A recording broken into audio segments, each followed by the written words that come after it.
조금 더 조정을 보일 수 있습니다만 이 시기에 앞으로 한 달 정도 주식 비중을 꾸준히 늘려가시면은 4분기 중후반 그리고 내년 1, 4분기까지도 상당히 높은 수익률을 내지 않을까 이런 생각을 해봅니다.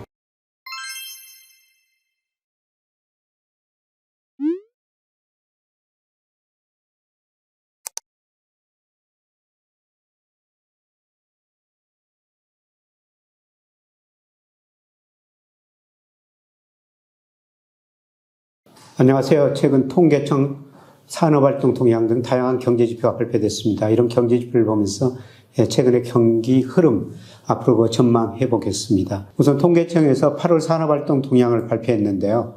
우선 산업 생산이 전월 대비 2.2% 증가했습니다. 주로 강공업, 그동안 부진했던 거 반도체 생산 증가율이 한 13% 넘게 나왔습니다. 그리고 소비는 2개월 연속 감소하게 나왔어요. 아직도 소비는 상당히 좀 부진한 상황이다.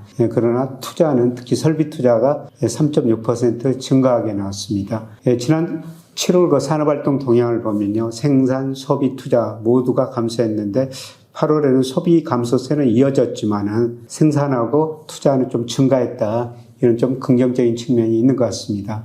그리고 현재 경기 판단할 수 있는 동행주 순환변동치는 0.2포인트 하락했고요. 그 다음에 나중에 자세히 말씀드리겠습니다만 선행지수는 보합세를 보였었습니다. 그래서 무엇보다도 우리가 경기를 판단하는데 동행지수 순환변동치하고 선행지수 순환변동치를 봐야 되는데요. 동행지수 순환변동치는 작년 12월을 정점으로 계속 하락 국면에 있습니다. 현재 경기는 나쁘다는 의미가 되겠습니다. 근데 우리 금융시장에서는 선행지수 순환변동치가 훨씬 더 중요한데요. 이게 지난 4월에 저점을 친 것 같습니다. 물론 OECD 한국 선행지수는 2월에 저점을 쳤습니다만 통계청 선행지수 순환변동치는 4월이 저점인 것 같습니다. 그런데 7월까지는 올라갔는데요. 8월에는 좀 정체를 보였어요. 7월과 같이 똑같은 수준을 유지했습니다. 그래서 선행지수 구성 요소를 보면요. 7개 구성 요소로 되어 있는데 재고 순환지표, 코스피, 장단기 금리차 이런 거는 증가를 했는데요. 특히 기계류, 내수출하지수,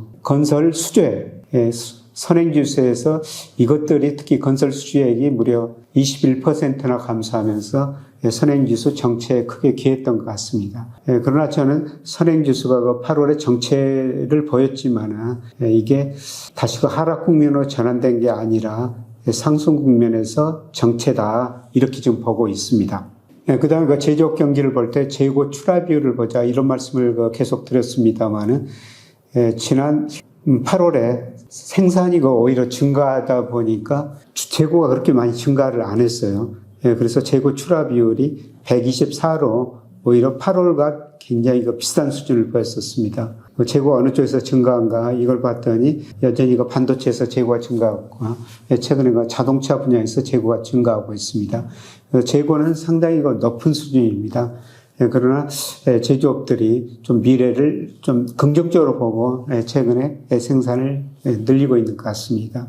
재고 출하 비율하고 우리 코스피하고 제가 상관계수가 높다. 거의 같은 방향으로 움직인다. 이런 말씀을 계속 드렸었습니다만 그 세 개의 그림 중에서 가운데 밑에 있는 그림이 재고 출하 비율을 역수로 그린 거예요. 그래서 이게 떨어졌을 때 출하에 비해서 재고가 늘어났다. 경기가 안 좋다는 거죠. 이럴 때 주가도 떨어졌다는 겁니다.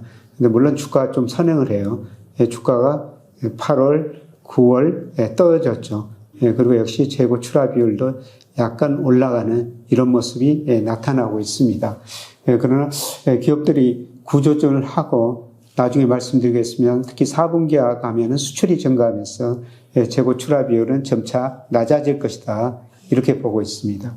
최근 경기 동향을 보면요. 기저효과도 있지만은 제조업은 마이너스 폭이 컸다가 마이너스 폭이 축소되고 조만간 플러스로 돌아설 것 같습니다. 그러나 소비 부진으로 서비스업은 증가세가 계속 둔화되고 있습니다.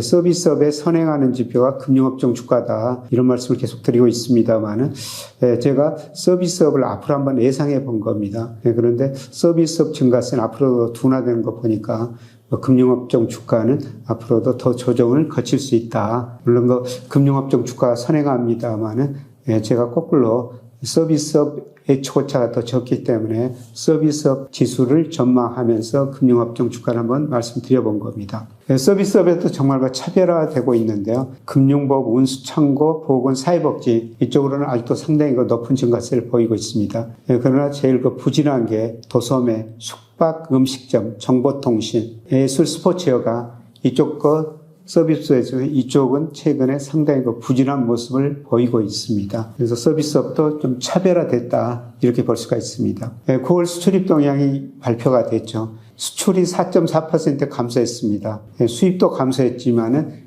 무역수지 흑자는 37억 달러 흑자를 냈습니다. 아직도 수출이 감소하기 때문에 무역수지 불황형 무역수지 흑자다 이런 이야기가 나오고 있습니다. 그러나 수출 감소세가 12개월 연속 진행됐습니다만 감소폭은 축소되고 있습니다. 그래서 수출 감소폭이 왜 축소됐느냐 이걸 보니까 국가별로는 중국으로 수출 감소세가 축소되고 있고요. 그 다음에 반도체가 감소폭이 약간 축소되고 있습니다.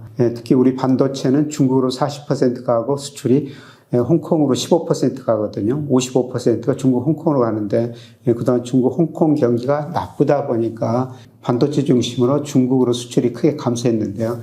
그게 좀 회복된 조짐을 보이고 있습니다. 그래서 저는 4분기에는 수출이 한 5% 안팎 증가를 하고 있습니다. 물론 기저효과도 있지만 반도체 대중국 수출이 증가하면서 4분기에는 한 수출이 5% 안팎 증가하면서 무역수지도 90억 달러 정도 흑자, 올 평균 한 30억 달러 흑자라는 겁니다.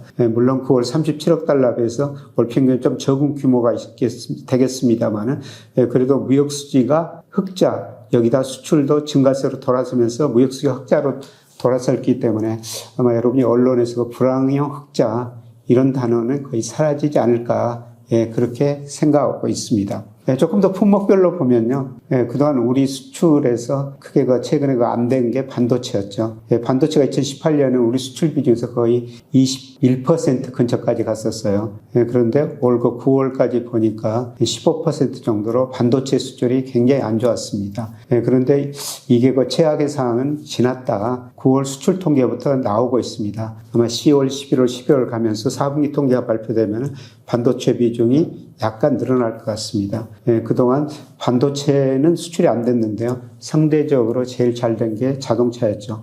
자동차는 미국, 유럽 선진국으로 잘 되고 그 다음에 인도 같은 신흥시장으로도 수출이 잘 되고 있습니다. 자동차 수출은 어느 정도 계속 될 것 같습니다. 그러나 그동안 부진했던 반도체 수출이 증가세로 돌아서면서 아마 4분기부터는 무역수지 수출 증가율 플러스 무역수지 흑자 이렇게 날 가능성이 높습니다. 국가별로 보면은 그동안 중국 비중이 사실 2000년에서 2018년까지는 10%에서 26%까지 올랐어요. 근데 그 이후로 중국 경제가 안 좋으면서 중국 비중이 올해 20%까지 많이 축소됐죠. 대신 미국 비중이 많이 올랐어요. 물론 장기적으로 보면은 미국 비중은 아직도 2000년 수준에 미치지 못하고 있습니다. 2000년에 22%였어요. 이게 쭉 떨어지다가 2010년 무렵 되면 거의 10%까지 떨어집니다. 그리고 최근 들어서 미국 경제가 상대적으로 좋으면서 미국 비중이 꾸준히 늘어나고 있죠. 그래서 미국 비중이 거의 18%까지 늘어났습니다. 그래서 우리 수출 중 중국 비중은 최근에 축소되고 미국 비중은 상대적으로 늘어났다. 그러나 장기적으로 보면은 아세안 비중이 그래도 올해는 좀 축소되고 있으면 꾸준히 늘어나는 추세고요.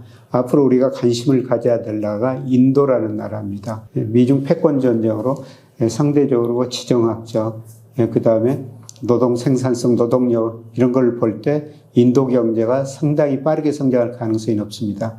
그래서 우리가 수출에서 인도가 차지하는 비중이 현재 3%밖에 안 됩니다만은 꾸준히 서서히 늘어나고 있습니다. 그러나 어떻든 4분기에는 그동안 정말 부진했던 중국 쪽으로 반도체 쪽으로 수출이 증가하면서 아마 4분기 수출은 5% 안팎, 그 이상일 수도 있습니다만 그렇게 증가하면서 무역 수지는 90억 달러 안팎 흑자 날 가능성이 높다고 보고 있습니다. 우리 코스피하고 상관계수가 제일 높은 게 일평균 수출 금액이다. 제가 누차 말씀드렸습니다. 물론 주가가 좀 산행하지만은 상관계수가 0.86이나 됩니다. 0.86 상관계수가 이렇게 높은 코스피하고 상관계수가 이렇게 높은 경제 변수는 거의 없다고 봐도 될 것 같습니다. 그런데 9월 일평균 수출 금액이 무려 26억 달러로 굉장히 많이 증가했습니다. 제가 한 24억 달러 될 것이다 이런 전망을 했는데 실제로는 26억 달러 나왔거든요. 물론 10월 2, 3일 연휴 때문에 기업들이 밀어내기 수출을 했을 수도 있습니다. 그러나 어떻든 일평균 수출이 증가했다. 이걸 가지고 코스피를 평가해 보면요. 장기적으로 코스피하고 일평균 수출 금액은 거의 같은 방향으로 갑니다만은 9월 기준으로 보면은 이제 코스피가 한 8% 정도 가소평가됐습니다. 제가 여러분들한테 그동안 그 주가가 조정을 보일 것입니다. 단기적인 조정이 올 것입니다. 이런 말씀을 드렸던 거는 일평균 수출에 비해서 코스피가 10% 정도 앞서갔었습니다. 그래서 이게 좀 코스피가 떨어지면서 같이 가야 된다. 이런 말씀을 드렸습니다만은 9월 통계 보니까 한 8% 정도 이제 코스피가 저평가 영역에 들어섰다는 겁니다. 이걸 보면은 10월 들어서 미국 주가 하락하면서 미국 국제수익률 상승하면서 코스피가 좀 많이 떨어지고 있습니다만은 저평가 영역이 더 확대되기 때문에 저는 이런 지표를 보면서 앞으로 주가 다시 저평가 영역에 들었기 때문에 주식 비중을 늘려야 된다. 이런 말씀을 계속 드리고 있습니다. 심리지수 한번 보겠습니다. 심리지수도 그렇게 좋지는 않습니다. 한국에서 기업경기 실사지수 BSI를 발표하는데요. 최근 제조업 보니까 68, 8월 67에 비해서 1포인트 올랐어요. 그 다음에 비제조업 서비스는 75에서 77로 2포인트 늘어났습니다. 그래서 8월에 비해서는 약간 개선되기는 했습니다. 그러나 아직도 제조업 장기 평균 79, 그 다음에 서비스 장기 평균 75에 비해서는 아직도 최강 경기가 굉장히 어렵다 이렇게 볼 수가 있고요. 특히 중소기업이 최근에 9월 달에 급격히 낮아졌습니다. 중소기업 경기 굉장히 힘들다 이 지표로 나타나고 있습니다. 그리고 수출기업하고 내수기업하고 BSI를 보면요. 최근에 몇 개월 동안 수출기업 BSI가 내수기업 BSI보다 더 낮습니다. 사실 이런 거는 거의 드문 경우입니다. 2008년 글로벌 금융위기가 오면 2009년 세계경제가 극심한 침체에 빠졌지 않습니까? 그때 그 수출기업의 BSI가 내수기업 BSI보다 더 낮아졌습니다만 그만큼 최근에까지는 수출이 안 좋아졌다. 그러나 제가 앞서 말씀드렸습니다. 아마 4분기에는 그 수출이 증가세로 도달되면서요. 수출기업 BSI가 내수기업보다 조금 올라갈 가능성이 높습니다. 한국은행이 소비자 심리지수를 발표했는데요. 6, 7, 8월은 소비심리지수가 100이 넘었어요. 소비심리 100 기준은 2003년 1월부터 작년까지 평균입니다. 소비심리가 100이 넘으면 우리 가게가 과거 평균보다 경기를 낙관적으로 본다. 그 다음에 100이 하면 비관적이다. 그런 말씀을 드렸는데요. 6월, 8월에 100이 넘었었어요. 그런데 9월 들어서 99.7로 100 이하로 떨어졌습니다. 과거 평균보다 약간 먹고 살기가 힘들어졌다. 그런 의미인데요. 사실 그 소비심리는 우리 코스피하고 거의 같은 방향으로 움직여요. 주식을 가지고 계신 분들은 코스피가 오르면 아마 긍정적으로 대답할 수가 있고요. 그 다음에 주식을 가지고 계시지 않는 분들도 아마 주가가 오르면은 뭐 경제가 회복되나 보다 좋은 일이 있을 것 같다. 뭐 이런 심리적 영향이 있는 것 같습니다. 그래서 코스피하고 같은 방향으로 움직이는데요.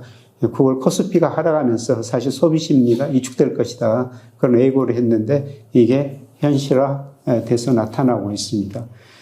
그래서 소비 심리하고 기업 경기 실사 지수를 합친 것을 경제 심리 지수라고 그러는데요. 그런데 기업 경기 실사 지수 BSI는 지난달에 약간 올랐지만 소비 심리가 떨어지면서 경제 심리 지수는 9월 달에 약간 떨어졌습니다. 올라가다가 지금 다시 그 정체 상태다. 이렇게 좀 볼 수가 있겠습니다. 그래서 7월, 8월, 9월 뭐 이런 경기 지표를 종합적으로 판단을 해보면요. 8월 그 산업활동 동안 보면 7월보다는 약간 개선됐습니다. 그런데 중요한 거는 선행지수가 건설 수주액이 큰 폭 감소하면서 정체를 보였습니다. 선행지수 앞으로 증가할 것인가 그게 가장 큰 관심사인데요. 최근에 그 장단기 금리차도 확대되고 있고 아마 건설 수주도 마이너스 폭이 축소될 가능성이 높습니다. 그리고 제가 모델로 예측해 보면요. 다시 9월로 가면서 선행지수 순환 변동치가 증가세로 돌아서고 있습니다. 그래서 현재의 경기는 어렵지만은 선행주 순환 변동치가 4월을 저점으로 회복되고 있다. 이런 것을 보면은 아마 빠르면 4분기에 늦어도 내년 상반기에는 우리 경제가 부분적으로 회복되는 조짐이 나타날 것이다. 그러면 그게 어느 부분부터 나타날 것인가? 그게 9월 그 수출 동향 보니까 수출일 가능성이 높다는 거죠. 그동안 정말 수출이 부족했던 중국으로 수출 감소폭이 축소되고요. 금액으로는 늘어나고 있고, 그 다음에 반도체도 증가율이 감소폭이 축소되고 있고 금액으로는 지금 괜찮게 되고 있다는 겁니다. 그래서 아마 4분기부터는 수출이 증가하면서 부분적으로 경기가 회복된다. 이런 평가가 나올 것 같습니다. 이걸 그 주시장하고 연결시켜 보면요. 제가 올해는 그래도 선행지수 순환 변동치가 뭐 3, 4월의 저점이다. 실제로는 4월의 저점이 나온 것 같습니다만 주가가 조정 보일 수 있습니다. 특히 3분기는 조정을 보일 수 있습니다. 이때 그 주식 비중을 늘려야 됩니다. 이런 말씀을 드렸는데요. 저는 4분기 중후반, 특히 11월, 12월 가면서요. 수출이 증가세로 돌아서면서 무역수지 흑자도 나고 선행지수 순환 변동치도 다시 그 증가세가 확대되면서 주가가 어느 정도 탄력성 있게 오를 수 있다 이렇게 보고 있습니다. 최근 주가가 지금 많이 급락한 상태인데요. 뭐 조금 더 조정을 보일 수 있습니다만 이 시기에 앞으로 한 달 정도 주식 비중을 꾸준히 늘려가시면은 4분기 중후반 그리고 내년 1, 4분기까지도 상당히 높은 수익률을 내지 않을까 이런 생각을 해봅니다. 고맙습니다.